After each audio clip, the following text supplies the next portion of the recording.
Hello everyone, it's Tuesday. I hope you're well. Thank you so much for tuning in. Welcome back to the Magnificent Mags channel. Well, that's if you're a regular viewer and a current subscriber. Thank you so much for tuning in as always.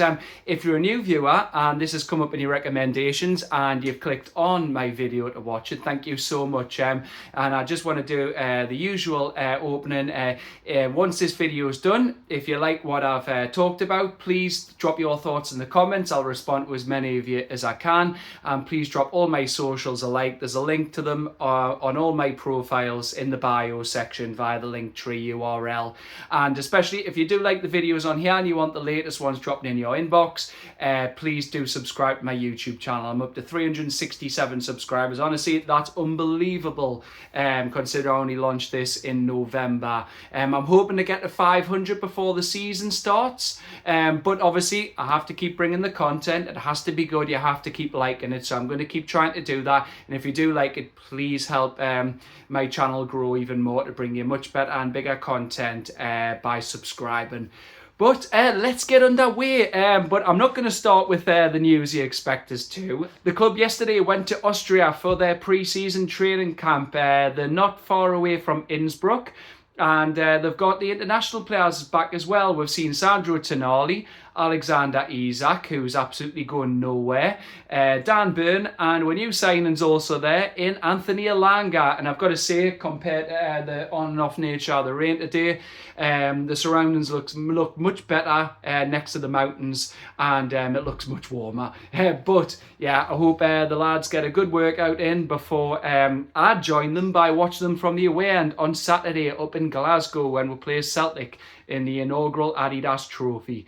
And other news, Jack Ross, formerly of that club who I won't name, they're just forever in with shadow, and he's eventually seen the light.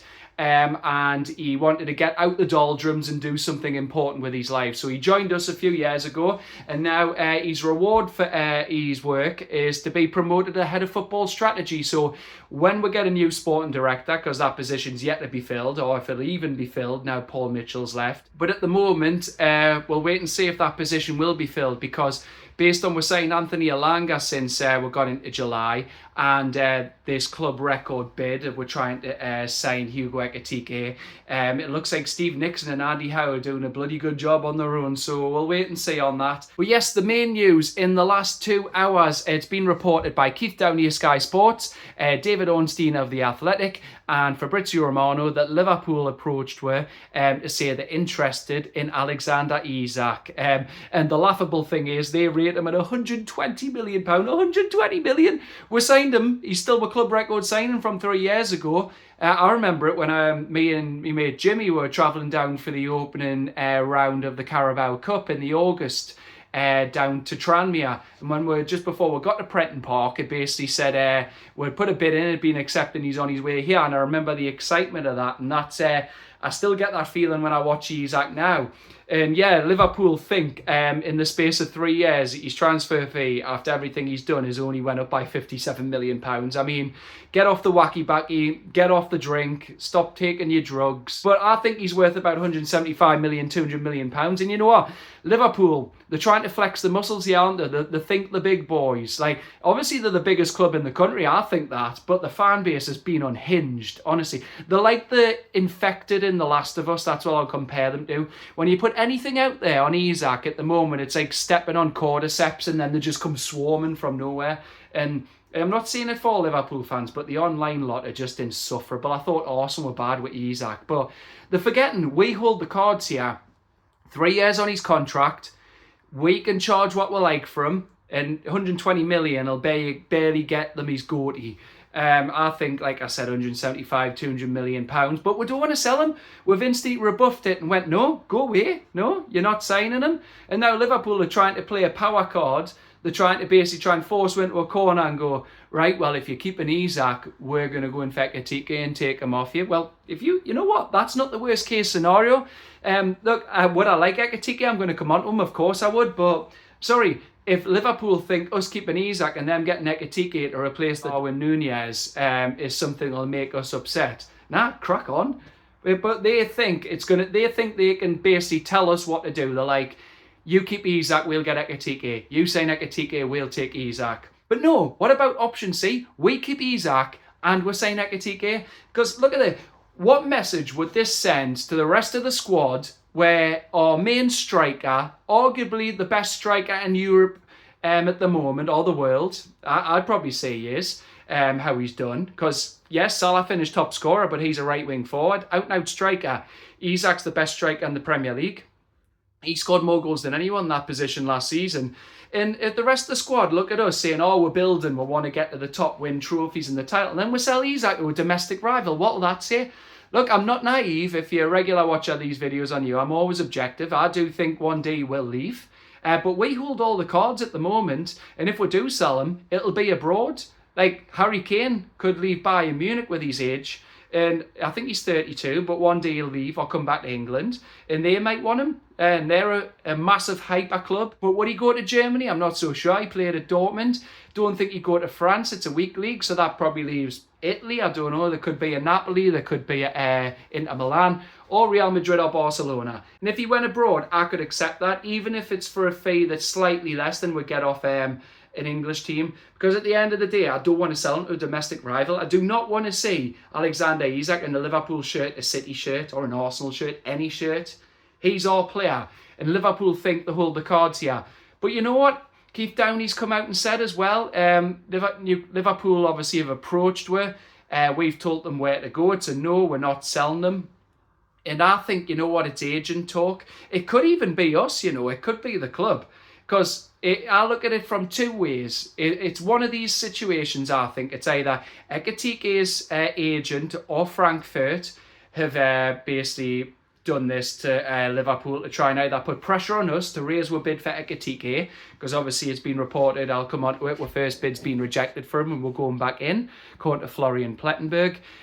Or it could be Isak's agent basically trying to hurry Newcastle up and say, look, he's happy here, can we sign a new deal? Because it's got not inconceivable to think Ekitike could go to Liverpool and get more wages than Isak, and that's what other clubs can really have on at the moment. I understand this, they can offer more wages because we need to grow commercial revenue. But I don't know Isak's thoughts. No one does, when all these daft social media accounts going, oh, we understand he wants to move here, he's got his heart set, and no one's talked to him. Do you think he's talking to a Anfield sector account online? Honestly, like, or someone I called out before, I said, stop being a loser. Stop wanting attention. Like, just putting nonsense out there saying Isak feels like this and that. He doesn't know him. You're an online Twitter account. Stop pretending you know players, especially rivals clubs players. But yeah, it could be Frankfurt trying to get us to upward deal. It could be Isak's agent. It could even be us. It could be us. This is the most unlikely option. I think this is pretty implausible. But it could be us basically trying to bring Liverpool into the race to go for Ekitike. They've went. Did he say you were interested in Alexander Isak? How much would he willing to pay? And we'd be like, no, 120 million. So that forces them into getting Ekitike, and then they spend the money on Ekitike, and we end up getting Isak. Because, like I said, if we end up keeping Isak and they get Ekitike, I'm not going to bed crying. I'd be happy to keep Isak if they got him and meant we're keeping him.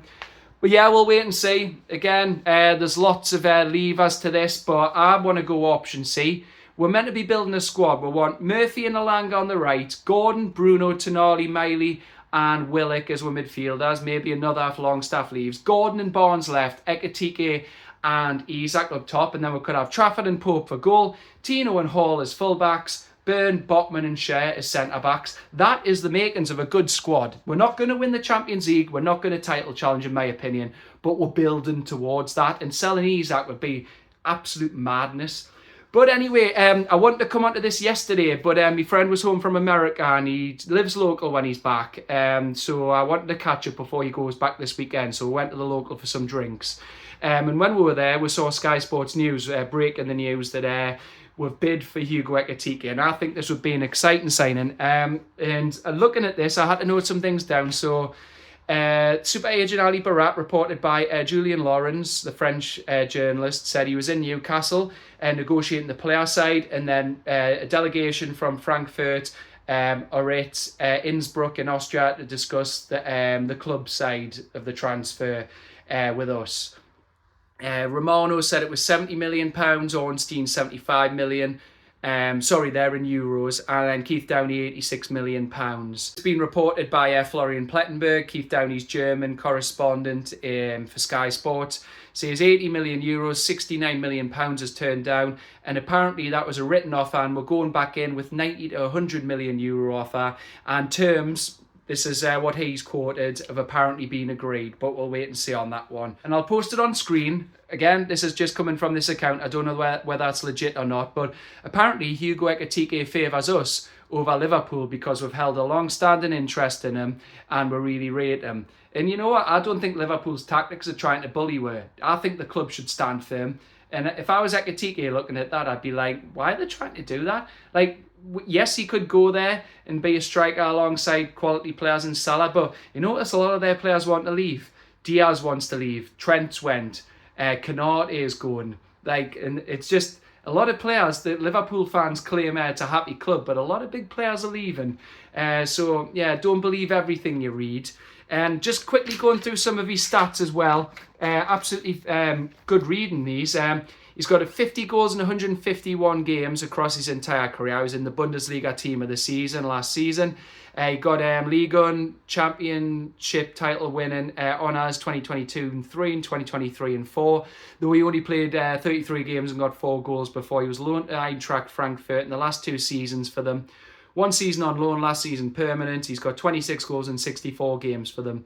And then obviously he started his career at Reims B, his hometown club, Reims first team.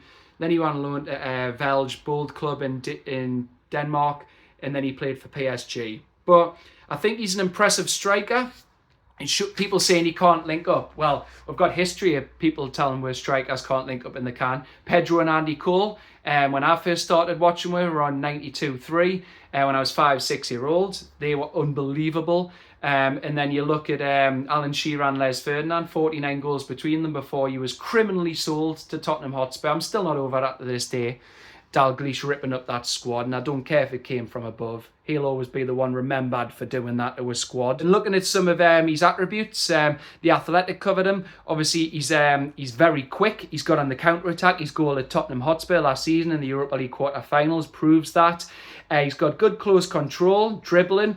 It seems like he's good in tight spaces. He's got varied finishing. I've seen the highlights clips going around. He seems to have very good technique. Obviously, he's young, 23. He's got a high ceiling like Elanga. EddieHowe, though, as usual, will be able to work wonders with him and elevate his game. He can play as a number 9, a number 10, off the strike or off the wing. So he is versatile.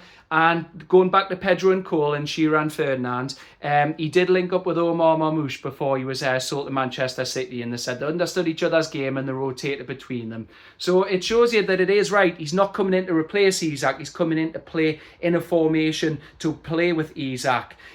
Honestly, that team, picturing like Joe Linton, Tonali, Bruno, Gordon, Elanga, Ekitike, Isak. My God, that's unbelievable just thinking of that.